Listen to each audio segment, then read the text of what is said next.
Did you see that Elon Musk tweeted about silver the other day? No, what did he say? So he tweeted this, and Oh David yeah, I did Morgan see that. retweeted. Yeah.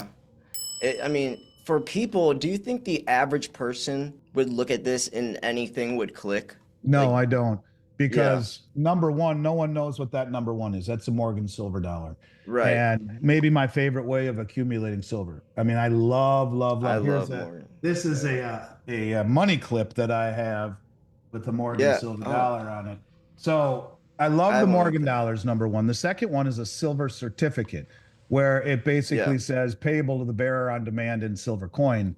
Yeah. Um, Folks, you might not know this, but I accept orders 24 hours a day, 7 days a week, and if I miss your call, I will call you back as soon as possible. So if you want great customer service, weekly specials, and someone who you can rely on 24/7, then email me slayer@milesfranklin.com or call me 330-485-6172. The third one is a dollar bill, a Federal Reserve note, which is been inflated away to nothing to the tune of Yeah. 100,000 of those per second. 100,000 of those per second is being created in debt every day, 24/7. Then you have the Zimbabwe note, which The just, $1 trillion bill. I used to yeah, have and one then of you got a those. bullet. And then you got a Yeah. bullet. So Yeah, what do you think the bullet means? What do you it think that just means that resembles? you used to be able when what it means to me is that when people lose everything, they lose it. That's Yeah. what's his name who says that all the time. I love the guy. Guy from New York. He's very animated. I'll think of it in a moment. He does the forecast trends journal. What's his name? He does the trends journal. He's so good. Can't believe I can't think of his name at the moment. But I, basically, what it means is you have solid money, number one, and you can transact business. And well, okay, fine.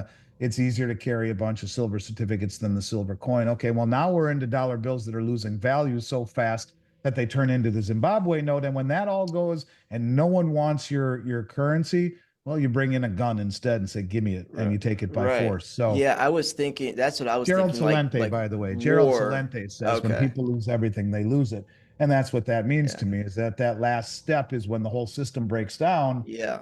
And in Weimar Republic, Germany, after World War One, people would take a wheelbarrow full of Reichmark to go to the store to buy a loaf of bread. They'd go in to see if there was bread. They'd come out and the wheelbarrow was gone and the money was laying on the ground.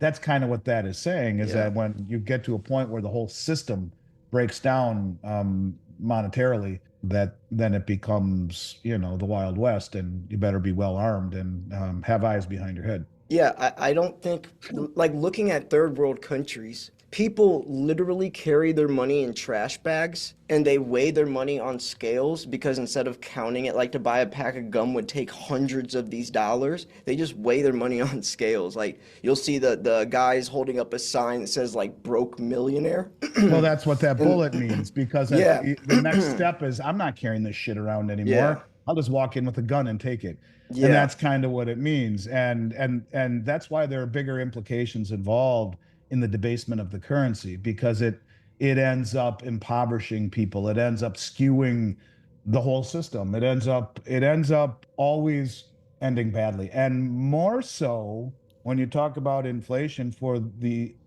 poor and the underprivileged, because there's something called the cantillon effect. I don't know if you're familiar with the cantillon effect, but the cantillon effect says that the people closest to the money benefit the most. And we can use the COVID money as an example. Okay, it takes time for the money to filter its way, trickle down through the system. So the very, very wealthy who have access to that money, let's say like the hedge funds or people who can borrow money at next to nothing, or the very, very wealthy have access to that money and they immediately buy assets. They'll take that cheap money and buy assets with it. So those assets in an inflationary environment go much higher. The wealthy typically have massive accumulations of assets more than they have large bank accounts, which they probably do anyway, but not as big as their asset base. And as by the time the money filters down all the way down, it can be a couple of years, like right now. And we have inflation. I don't care what the CP lie says. Inflation, according to John Williams, I just watched him the other day, is 8% higher than what they say. It's 11%. So if you've had the chance to accumulate gold as an example, for this entire year, it's up 25%. By the time the money comes down to the people who then have access to it across the broad economy, it's already lost 8, 9, 10% of its value to inflation. So again, it's very insidious. And that's what that is talking about there, is that, you know, when it all breaks down, people have no choice but to take it by force, because what else are they going to do when your kids are hungry? But the cantillon effect is real. And in an inflationary environment, the people, the wealthy, who have access to the money before it filters down to the public through payroll or whatnot, and it can take a long time, all of that money injected into the system, they have benefit to it most. Like, what have we heard during all the money that was injected? Where did it go? It went into financial assets. And that's why you saw stocks, bonds, and real estate go to the moon. Don't forget about gold and silver that should have gone up. They were stepped on by the banks. But stocks, bonds, and real estate went because the wealthy bought it. And when that money comes out, as we're seeing some of it come out and go back into goods and services, it trickles down through the system. That's why there's a lag between the time that the Fed creates that money and it gets into the system. And by the time it works its way all the way down, it can be a couple of years. Well, the wealthy had bought assets 2 years ago that have appreciated tremendously. That's the Cantillon effect. People closest to the money spigot benefit disproportionately. And so we are witnessing a period of time where ultimately the dollar bill, if I understand that properly, it started out with sound money. Sound money was transitioned to sound money paper that is Right. redeemable for the sound money, Yeah. which then became paper with no redeemability, which now is on its way to hyperinflation, because there is no way to get out of this inflationary cycle without stopping spending, at least.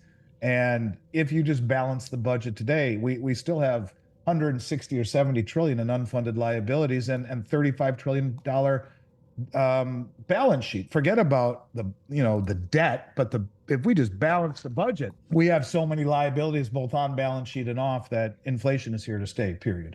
An interesting thing about this picture is look where he says you are here. He says it after he's saying that we are now entering the Zimbabwe $1 trillion bill where our money is literally worthless. Well, let me show it to you in a different way. And I think here's another way of understanding it. In 1971, a 400-ounce gold bar was $14,000. In 2000, that 400-ounce gold bar was $115,000. Today, it's $1 million. Let's do it the other way. In 1971, 400 ounces of gold was worth $14,000. In 2000, 49 ounces of gold was worth $14,000. And today, 6 ounces of gold is worth $14,000. And so what we are seeing is gold going higher, or is the currency, like Elon is saying, becoming worthless? It becomes worth less through all the printing until it becomes worthless. And that's kind of where we are in the system. And he's right. He's totally right. Jay, he's totally right, man. 100%.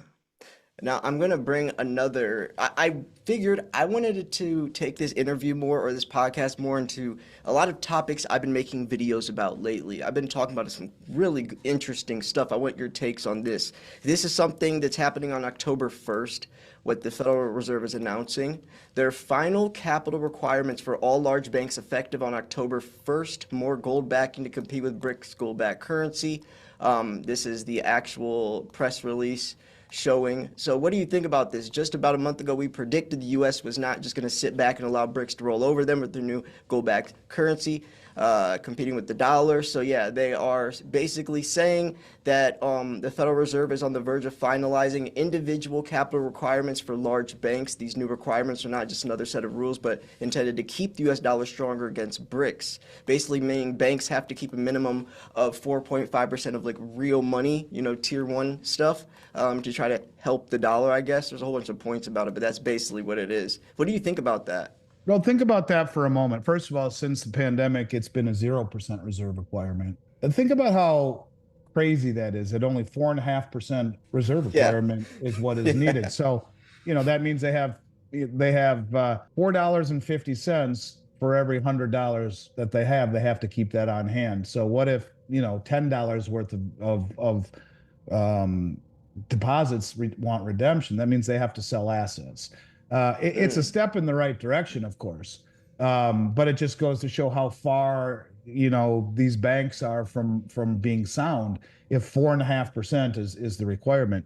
Certainly, it does shine a light on the validity of gold, and maybe indeed we will see some of the Western commercial banks start loading up on gold, and it takes out of the equation the ability to have paper gold as listed as gold on your balance sheet. So it has to be unencumbered physical gold. So that's beneficial. And look, the IMF, which is the Western friendly institution, we've talked about this on your show a lot. Kristalina Georgieva said a CBDC that's not pegged to something is fiat. And if you were to Google um, gold as an international reserve currency, comma, and highlight that word, international reserve currency, a barbarous relic no more, question mark, you would see a report that was authored by the IMF at the beginning of 2023. They understand what gold represents, and this is a transition towards the Basel III initiative, where gold is being recognized as a high quality liquid asset, in essence, as good as the dollar.